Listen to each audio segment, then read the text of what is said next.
Umar, üşersen çukur kıl. Önümü. Rivalcan. Doğru oldu yani. Olur da. Ana hozir lazerga tekshirilyapti. Ishga turganmiz usta bola. Var mı? 1 santimetre yok da. Rivalga. Ya Umar. Tavladan mı Umar? Yok. Kitap diyor Umar. Ha. Yolu rivalga te. Hep üç gitti. Böyle bu taraf. Hangi tarafı? Bu yoqda suring.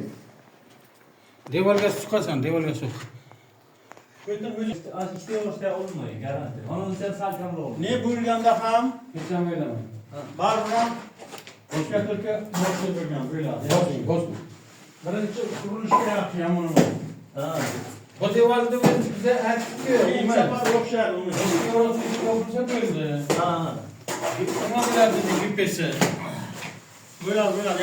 İşte kartonu yapşı Umar. Sonra koylar dert yormasın. Akıratlı turarsa bak. Mana burchaylar.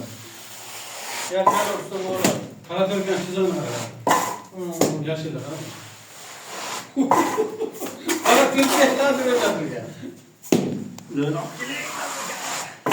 Yok olmadı.